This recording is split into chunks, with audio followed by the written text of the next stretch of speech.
मुझे न्याय मिले, मेरा गहना दिलाया जाए और पैसा दिलाया जाए। जो मेरे साथ गलत किया उसका न्याय मुझे चाहिए। अगर आप बोलते हैं कि रास्ता खुलने योग्य है तो खोलिए, नहीं है तो बोल दिए कि नहीं खुलेगी। मैं मध्य प्रदेश शासन के नाम पे उस घर को लिख दूंगा, मुझे नहीं चाहिए। अन्यथा मेरा परिवार बोल रहा मैं सुसाइड कर लूंगा पूरे परिवार के साथ। मैं देश की जमीन बचा लिया, लेकिन यहाँ के भूमाफियों से अपनी जमीन नहीं बचा पा रहा हूँ। लेकिन हमें आज तक ये नहीं समझ में आया कि सीएम अलमाई का कोई महत्व है कि बस नाम रख दिया गया सीएम के लिए जा रहा है। जन सुनवाई का कोई मतलब ही नहीं है, तो यहाँ आने से क्या मतलब बताइए। 150 किलोमीटर से हम लोग आ रहे हैं, सुबह से बिन कुछ खाए पिए। नमस्कार, आप देख रहे हैं बिंद फर्स्ट। मैं इस वक्त मौजूद हूँ कलेक्ट्रेट में। हर मंगलवार यहाँ जन सुनवाई होती है। जैसा आप देख सकते हैं सैकड़ों लोग यहाँ एक आस में आए हुए हैं। तो आइए लोगों से बात करते हैं, जानते हैं उनकी क्या क्या समस्याएं हैं। क्या नाम है आपका? मेरा नाम संध्या सिंह। कहाँ से आई आप? मैं बीरखाम से आई हूँ। क्या समस्या है? समस्या मैम कि मेरे अकाउंट से पैसा निकाल लिया गया था शुभम सिंह पिता वीरेंद्र सिंह, और पहले भी 2023 में मेरे पिताजी से जून के महीना में लिए थे 25,000 रुपये लिए थे उसके पिता और शुभम सिंह, आज तक नहीं दिया। और मेरे अकाउंट से 1 लाख रुपए निकाले, आज तक नहीं दिए। लगातार मैं आवेदन देती आई हूँ। कलेक्टर को 2 बार दे चुकी हूँ, एसपी को दिए, डीएसपी को दिए, जीआई को दिए, सिरमौर में कई बार दिए, आज तक कोई कार्रवाई नहीं हुई। अब मैडम जी मेरे साथ शुभम सिंह मेरे ही घर में किया मेरे साथ। शुभम सिंह कौन है? शुभम सिंह पिता वीरेंद्र सिंह खड्डा का है। और मेरे घर में आके मेरे रात में मेरे साथ किया था। आज तक मुझे न्याय नहीं मिल रहा। मैम लगातार मैं प्रताड़ित हूँ, मुझे टेंशन में रात दिन नींद नहीं आती, मुझे न्याय नहीं मिल रहा। ये घटना कब की है? ये 8 तारीख 7वां महीना 2025 की बात है। इसके पहले आपने कहाँ कहाँ अपना अर्जी लगाई है? मैंने पहले महिला थाने में दिए तो 2-3 बार आवेदन दिए तो आवेदन नहीं लिए। फिर मैंने पोस्ट ऑफिस से दिए तो पोस्ट ऑफिस में कोई कार्रवाई नहीं हुई। यहाँ पे कागज आया, फिर मैं एसपी ऑफिस को दिए तो एसपी ऑफिस में 1 बार दिए तो कुछ नहीं हुआ। दूसरी बार दिए तो फिर आदेश किए कि वो FIR लिखी जाए, तो मैं FIR में पूरी बात बताई तो वो मेरी पूरी बात नहीं लिखी, अधूरी बात लिखी। मुझे उल्टा सीधा महिला थाना वाली मैडम मुझे बोली, गलत सलत मुझे बोल रही थी, अब भला बुरा बोल के ही फिर मेरा मेडिकल करवाई।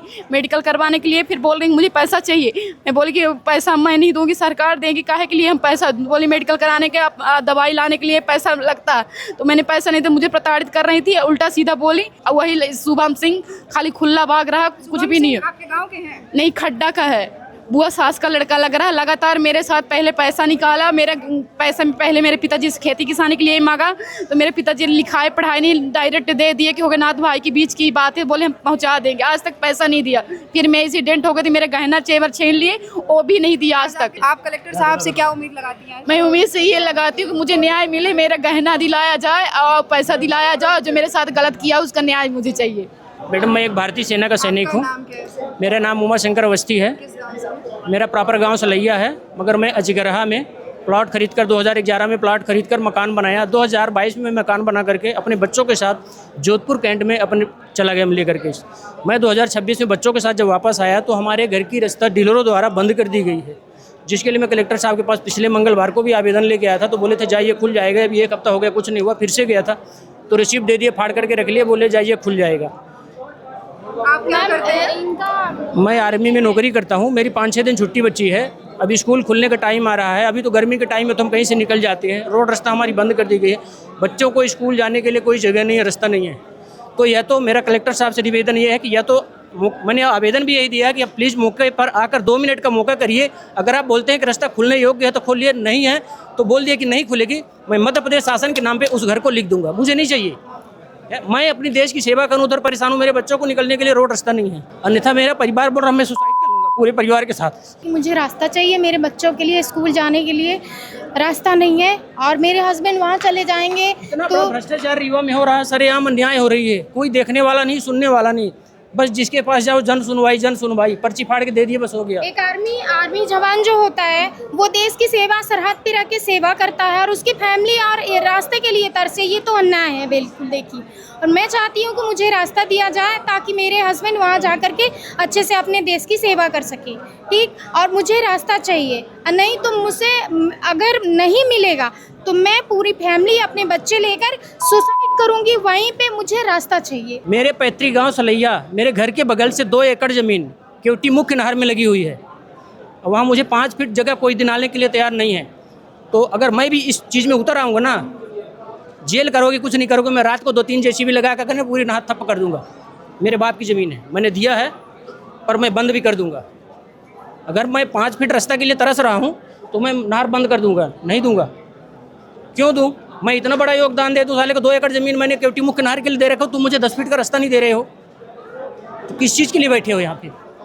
तो कलेक्टर साहब ने आपको सिर्फ ये पर्ची कलेक्टर साहब ने पिछली बार भी पर्ची फाड़ के दे दिया, इस बार भी पर्ची फाड़ के दे दिया है। किया कोई मतलब नहीं हुआ। हाईलाइट कर लेते हैं, बाकी मुझे पता है इतने लोगों की जन सुनवाई कैसे करेंगे, हमको अच्छी तरह पता है, हमने देख लिया। पिछले मंगलवार को भी हमने देख लिया, इस बार भी देख लिया।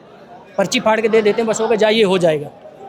1 हफ्ता हो गया, कोई एक उधर कोई एक पटवारी भी तक नहीं झाँका कि कहाँ है क्या है, कोई नहीं आया मौका करने। हफ्ते भर वेट किया, कोई आया ही नहीं। फिर से आई हूँ, फिर पर्ची पकड़ा दिए। मैं यही निवेदन कि सर आप एक बार आ करके आप मौका कर लीजिए मेरी ज़मीन का, घर का। अगर लगता है कि खोलने योग्य है, आप जायज़ हैं तो खुलवाइए। अगर लगता है कि गलत है तो मैं छोड़ देता हूँ, मकान छोड़ देता हूँ। मैं मध्य प्रदेश शासन का नाम लिख के दूँगा, गारंटी के साथ बोलता हूँ, कोई गम नहीं है मुझे। निवेदन है कि वो खुद जा करके वहाँ पर देखें, सुने और समझें और मुझे न्याय दिलाएं। बस मैं इतना ही कहना चाहूँगी। Thank you. यदि आप मेरी आवाज़ उनके तक पहुँचा सकते तो आपको बहुत बहुत धन्यवाद मैडम। क्या नाम है आपका? मेरा अर्चना रावत नाम क्या है। समस्या थी आपकी? समस्या ये है कि कम से कम 300-400 लोग वहाँ बस्ती है ST-SC की, वहाँ रास्ता नहीं है, बस निजी भूमि है। 100 मीटर की दूरी पे प्रधानमंत्री सड़क योजना है, और लेकिन मतलब जुलाई से तो बच्चे कभी स्कूल नहीं जा पाते, अक्टूबर माह से बच्चे स्कूल जाते हैं, क्योंकि वहाँ रास्ता ही नहीं है। कांटेदार तार लगा दी जाती है, हम लोगों को मतलब निकलने के लिए तो कोई रास्ता नहीं है वहाँ। बस यहाँ से बोलेंगे कि तहसीलदार के पास जाओ, तहसीलदार के पास जाओ। जब तहसीलदार साहब करेंगे तो कलेक्टर साहब भी क्यों आप आए? तहसील में मतलब लगभग अभी तो मेरी उम्र कम से कम 24 साल है। जो वहाँ के मेरे चाचा लोग, दादा लोग कम से कम 50 साल 60 साल के लोग हैं, वो लोग कम से कम 2010 से चल रहा है इनका प्रकरण यहाँ से, कि कहीं कभी तहसील जाते हैं, कभी SDM से मिलते हैं, कभी प्रधानमंत्री को, वो क्या कहते हैं, मुख्यमंत्री को देते हैं, कोई सुनवाई कभी नहीं हुई हमारी। कलेक्टर साहब ने क्या कहा? कोई कुछ नहीं। तहसीलदार से मिलो, वहाँ से जो कुछ भी होगा, फिर वहाँ से जो होगा आपका तो होगा। निजी भूमि है 2 लोगों के बीच में, कलेक्टर साहब कोई निर्णय नहीं ले रहे हैं। कोई भी नहीं, हम लोग कुछ भी नहीं, मतलब जन सुनवाई का कोई मतलब ही नहीं है। तो यहाँ आने से क्या मतलब बताइए? 150 किलोमीटर से हम लोग आ रहे हैं, सुबह से बिन कुछ खाए पिए। क्या नाम है अपना? के बंसुपाल पटेल, सरपंच, कौने गांव से? ग्राम पंचायत रामपुरवा, जनपद पंचायत गंगेऊ। क्या समस्या है आपकी? समस्या ये है कि हमारे पंचायत में रोड नहीं बना दे रहा। कौन? गेंदलाल पटेल, पिता रामाधार पटेल। ये कौन है? मेरे चाचा के लड़का है। आप तो सरपंच है ना? जी सर। तो वो कैसे बनने नहीं दे रहे? वो परेशान करता है ना हक का, गुंडागर्दी चल रहा है। जबकि मैं अपनी ज़मीन दान पत्र के, हम 11 आदमी टोटल हैं, जिन्होंने में 2 आदमी नहीं दान पत्र, 9 आदमी दान पत्र कर दिए हैं, और ज़मीन उसकी ज्यों पड़ी है। तो आपने पुलिस कार्रवाई नहीं कराई? सब किएगा, कोई गया नहीं आज तक, कोई पुलिस नहीं आई वहाँ? कोई नहीं आई। क्यों? पता नहीं क्या नहीं जाती है। आज कलेक्टर साहब को आश्वासन दिए नहीं कि मैंने CO मैडम को फ़ोन किए हैं कि तत्काल वहाँ पहुँचो। इसके पहले आपने कहाँ शिकायत करी है? मैंने शिकायत हर विभाग में दे चुका हूँ। कलेक्टर में दिए हैं, तहसील में दिए, SDM के दिए हैं, पुलिस अधीक्षक को दिए हैं, थाना में दिए, चौकी में दिए, कोई सुनवाई नहीं है। तो आज आप कलेक्टर साहब के पास क्या उम्मीद लेकर आए हैं? उम्मीद ये भाई कि CO मैडम को बोले हैं कि तत्काल वहाँ पर जाइए और रास्ता खुलवाइए, और जो मुरुम है उसको डलवाइए। जी। क्या नाम है आपका? हमारा दशरथ साकेत नाम है। किस गांव से आए हैं? JP रोड दुआरी से आए दीदी। क्या समस्या है? समस्या है कि हम खुद बोले थे कि भूमिहीन है, ज़मीन उनको मिलना चाहिए घर गिरने के बाद, तो अभी तक दीदी नहीं मिला घर, न पैसा न कोई सुनवाई है। जो कि बोले थे मंत्री साहब, तहसीलदार साहब को 5 आदमी को पट्टा मिलेगा, ज़मीन मिलेगा दीदी, पर साल से बोला था, तो अभी तक नहीं दीदी। बारिश आ गया। कितने साल की बात हो गई है? ये अभी आसों के घर गिरा दिया, हम लोग 40 साल से बसे हैं दीदी, तो अभी तक सुनवाई नहीं हो रही। जो कि कलेक्टर साहब बोले कि इनको दिया जा, देखिए कई एक नोटिस हम दिए हैं। तो आपकी सुनवाई कौन नहीं कर रहा है? तहसीलदार पटवारी मान लीजिए, जो कि प्लाट खाली कराएं, अभी तक ज़मीन नहीं दी गई हम लोगों को। और यही समस्या दीदी कि आषाढ़ आ गया तो हम लोग आप इसके पहले कलेक्टर के पास जा चुके हैं? जा चुके हैं, वहीं के सब नोटिस दिए हैं दीदी, ये जितनी अभी दिए हैं। कलेक्टर के पास आने के बाद भी कार्रवाई नहीं हो रही है? नहीं दीदी, कलेक्टर को दिए, कलेक्टर बोले कि इनका होगा, अभी तक कार्रवाई नहीं हुई हम लोगों की। क्या बोला कलेक्टर साहब ने? बोले तहसीलदार साहब को कि कोर्ट गिरा, तो कोर्ट से जाके तुम लोग इनको दिलाओ ज़मीन।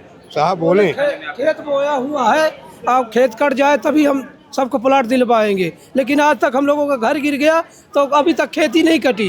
बोल रहे हैं कि उसमें शासन लगा है, हम लोग कहाँ जाए, भूखे प्यासे लड़का बच्चा रहे, भाग रहे, सब बेचारी छोटे बच्चे धूपे में मर रहे, घर गिरा दी।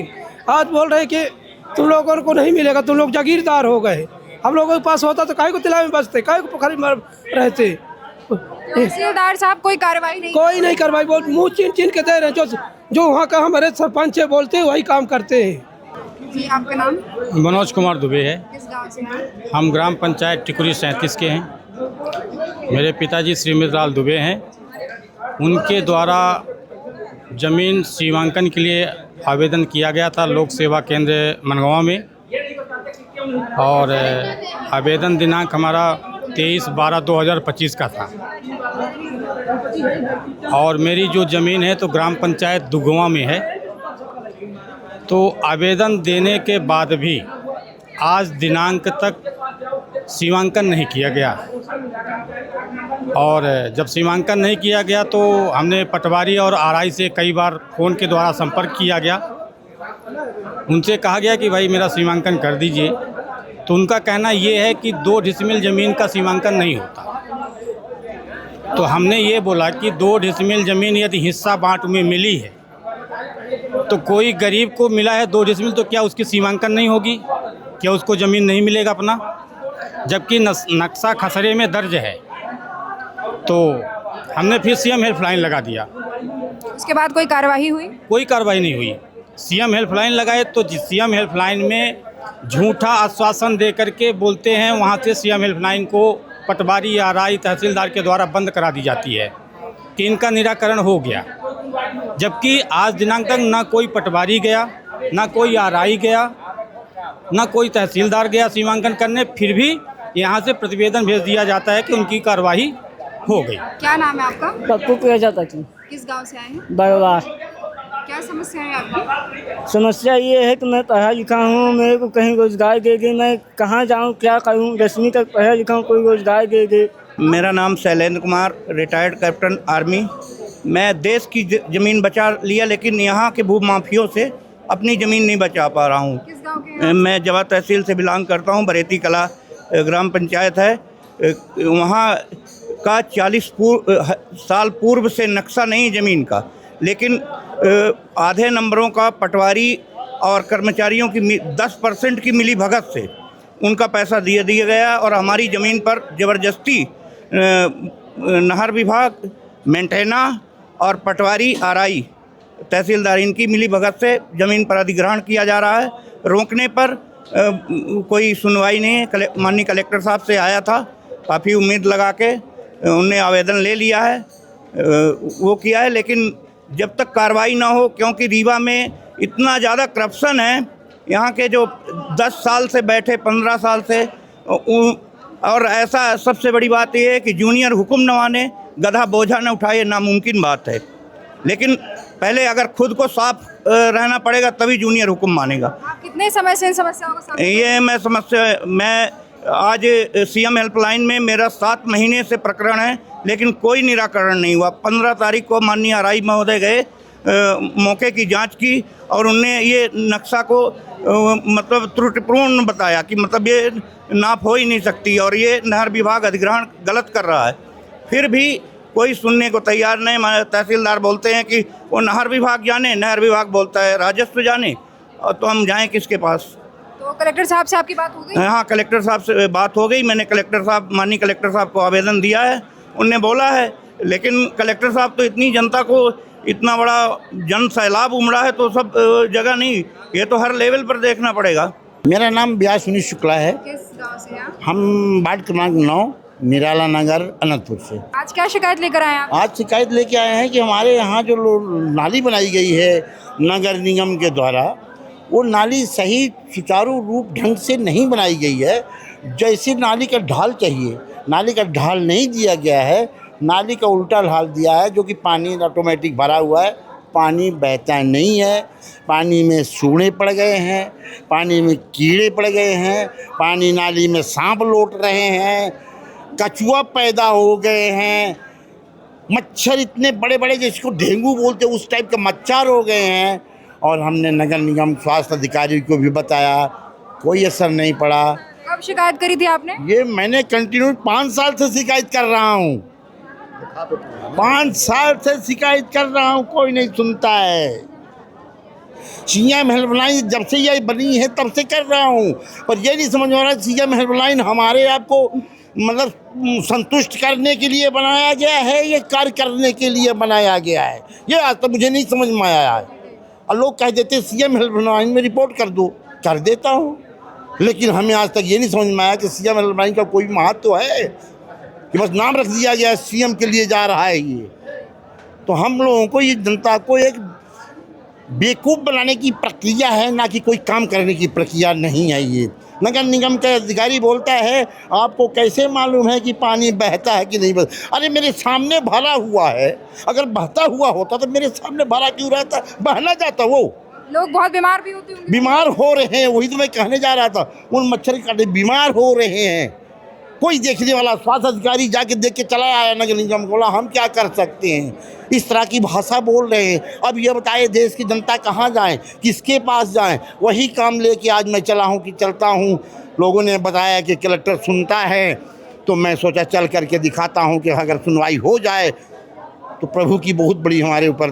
तो बात हो गई आपके कलेक्टर साहब? अभी नहीं हुई, अभी जा रहा हूँ। आपको लगता है कलेक्टर साहब आपकी बात सुनेंगे? ऐसा मुझे कुछ पब्लिक का रुझान देखने के बाद समझ में आता है कि आखिर रुझान है तो आखिर उनको रुझान में जो जनता आई है तो कुछ न कुछ तो आश्वासन अगला मिला होगा तब ना आई है। उसी प्रकार हम भी इन्हीं को देख करके देखते हैं, अगर सुनवाई हो जाएगी तो प्रभु का हमारे पर बहुत बड़ा है। संतोष त्रिपाठी। किस गांव से आए हैं आप? मैं बदराव गौतमान से। क्या समस्या लेकर आए हैं आज? हम लोग सर्वेयर हैं राजस्व विभाग में।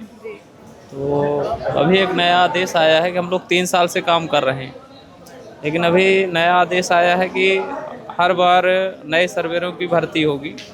इसी उपलक्ष्य में हम लोग अपनी पूरी टीम के साथ, यहाँ हमारे जिला अध्यक्ष भी हैं, मैं संभाग प्रभारी हूँ चंबल का, तो हम लोग वही कलेक्टर महोदय को ज्ञापन देने आए हैं कि जो एक बार काम कर चुके हैं 3 वर्ष से हम लोग कर चुके हैं, और ना तो समय से पेमेंट होता है हम लोगों का, और इसी समस्या को लेके हम लोग आज ज्ञापन देने आए हैं सर को।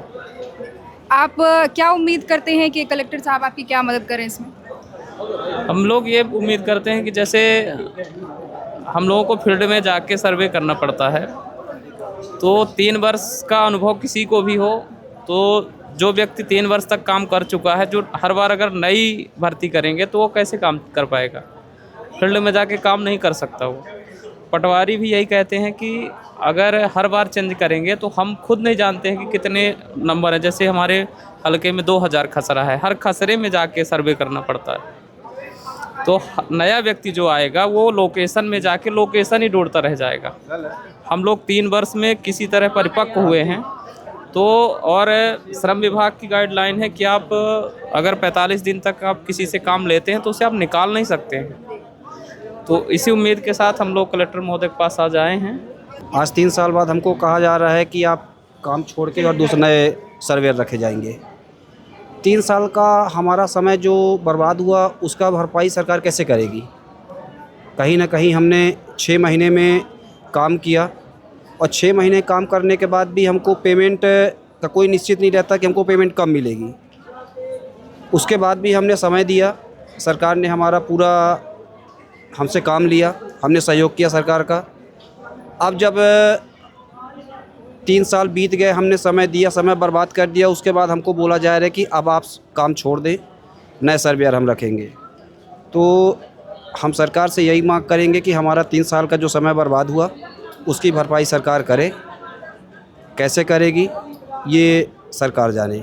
मेरा नाम हीरामणि मिश्रा, मैं रीवा के बगल में लोही है, मैं वहाँ का निवासी हूँ, और विगत 4 महीने से मैं बिजली की बिल को लेकर के लड़ाई लड़ रहा हूँ, क्योंकि विद्युत वितरण केंद्र बदराव है, वहाँ पे एक जेई कुंदन श्रीवास्तव नाम के पदस्थ हैं। उनका सिर्फ एक काम है कि लोगों का बिल बढ़ा के भेजो, लोगों को परेशान करो, और ये जो नहर वहाँ से उनके क्षेत्र में जितना आता है वहाँ फर्जी मोटर चलवाओ, उनसे वसूली करो, यही उनका एक धंधा है। क्या नाम है उनका? कुंदन श्रीवास्तव। वो लगातार। कौन से अधिकारी हैं वो जेई हैं, कनिष्ठ यंत्री, बदराव डीसी में। कितना बिल आया है आपका? हमारा बिल तो बहुत ज़्यादा दे दिए थे, जबकि हमारा 2023 से हम कनेक्शन लिए थे, फिर वो बांस में लगा के नहीं तार ले जाते हैं अपने से खरीद के, वही हमने किया था। तो लोही में चोरों का बहुत बड़ा आतंक है और वहाँ चोर लोग दिन में आप लाइट लगाइए, तार खींचिए तो रात में वो काट ले जाते हैं। लगातार हम 4 बार 3-3, 4-4 हज़ार का तार लगाते थे और वो चोर काट ले जाते थे। 2023 से लगातार हमारी बिजली बंद थी। बिजली हमने चोर, घर में कितने सदस्य हैं आपके? हम हो गया 1-2 लोग रहते हैं वहाँ।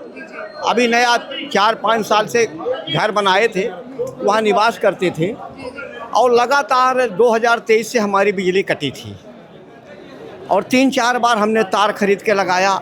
जब परेशान हो गया तो हम माननीय विधायक जी जो डिप्टी सीएम हैं राजेंद्र शुक्ला जी से हमने निवेदन किया कि मेरे साथ ऐसी घटना हो गई। 4-5 बार हमने तार लगाया 3-3, 4-4 हज़ार का, हमारा तार चोरों ने काट लिया, तो हमको 5 खंभे बिजली के दे दीजिए तो हमारा निजात मिल जाए। तो राजेंद्र शुक्ला जी ने लेटर में लिखवाया और अपने निधि से उन्होंने स्वीकृत कर दिया। हमारे 5 खंभा अभी 2 महीने पहले गढ़ के और केबल डाल दिया गया है। जब हम कुंदन श्रीवास्तव से मुलाकात की कि हमारा कनेक्शन कर दीजिए, तो कुंदन श्रीवास्तव ये बोले कि 10,000 रुपये दो तो हम तुम्हारा बिजली के बिल में भी सुधार कर देंगे और तुम्हारा कनेक्शन भी कर देंगे। मेरे पास पैसे थे नहीं, हमने शिकायत किया, जन सुनवाई में किया, मीडिया में हमने दिया, तब से वो लगातार मुझे प्रताड़ित कर रहे हैं। क्या कर रहे हैं वो? प्रताड़ित कर रहे हैं। क्या करते हैं? प्रताड़ित करते, मेरा कनेक्शन नहीं कर रहे हैं। नई लाइन जो खड़ी हो गई है, बिल में लगातार वो बढ़ा रहे हैं, बिल फर्जी बिल। वो ये बोल रहे हैं कि तुमको हम झूठे केस में भी फंसाएंगे। इस तरह की दहशत एक जेई द्वारा मुझे प्रताड़ित किया जा रहा है। तो कलेक्टर साहब से आपने शिकायत? हाँ, पिछले हम 25/4 को हमने शिकायत किया। उन्होंने हमारे प्रकरण को बिजली विभाग के अधिकारियों को उन्होंने सौंप दिया और उन्होंने टीएल में लगा लिया। टीएल में लगाने का मतलब कि वो निराकरण होगा, उनको नोटिस वगैरह होगी, उनको संज्ञान में ले लिए हैं कलेक्टर साहब। आज मैं फिर से कलेक्टर साहब से निवेदन करने के लिए आया हूँ। बात हो गई आपकी कलेक्टर साहब से? कि अभी नहीं हुई, हम मुलाकात करेंगे। 25/4 को हमने मुलाकात किया था, भीड़ भाड़ ज़्यादा है तो फिर भी हम मुलाकात करेंगे। और मुझे आशा है, विश्वास है कि कलेक्टर जो हमारे रीवा में नए पदस्थ हुए हैं वो भगवान स्वरूप हैं। वो जनता के दुख दर्द को समझते हैं और उनकी पीड़ा को समझते हैं और निजात दिलाते हैं, ऐसा मेरा विश्वास है। मैं इसी आशा के साथ पुनः उनसे मुलाकात करके अपनी समस्या से उनको अवगत कराएंगे और मुझे न्याय मिलेगा, ये मुझे उनसे उम्मीद है। धन्यवाद। हीरामन मिश्र। जैसा कि अभी आप सबने देखा कि यहाँ पे भारी जनता का सैलाब उमड़ा हुआ है, कहीं ना कहीं सब अपनी अपनी समस्याएं लेकर आए हैं, ये उम्मीद लेकर आए हैं कि कलेक्टर नरेंद्र कुमार सूर्यवंशी द्वारा उसका निराकरण किया जाएगा। जहाँ तक देख पा रहे हैं कि लोग यहाँ चाहे आम नागरिक हो या देश का जवान सैनिक हो, सब परेशान हैं। आज सब अपनी अपनी समस्याएं लेकर आए हैं और उम्मीद लेकर आए हैं कि उनकी समस्याओं का जल्द समाधान होगा। आप देख रहे थे विंद फर्स्ट, कैमरामैन विराट के साथ मैं दिव्यांशी।